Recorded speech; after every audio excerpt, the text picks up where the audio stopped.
Xin giới thiệu với anh em, đây là cái máy 08S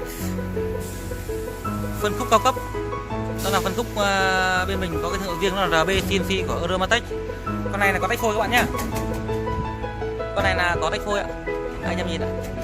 Tôi sẽ soi tương đối chi tiết cho anh em cái kết cấu chung, cái kết cấu của máy.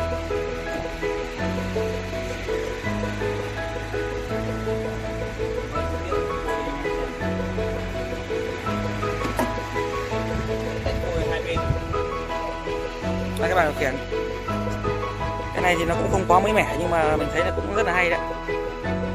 Gặp đây thì anh em có ghi chép cái gì đó.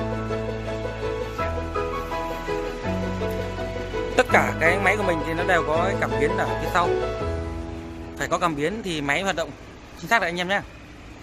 Cái nhiều bên họ không hiểu vấn đề, họ lắp cái timer vào, nó quá là nguy hiểm. Rồi chúng tôi sẽ thao tác cho anh em xem ạ.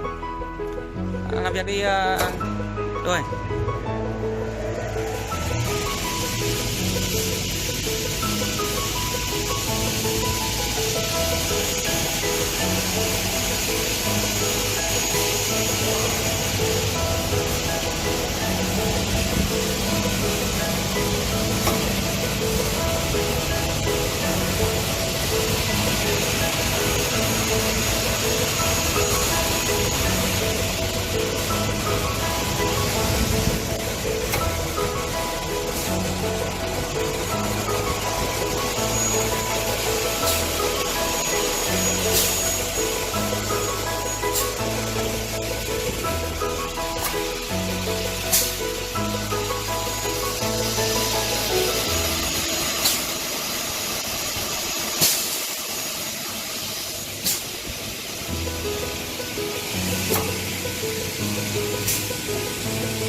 mọi chi tiết thì anh em liên hệ công ty Thành Dũng ạ.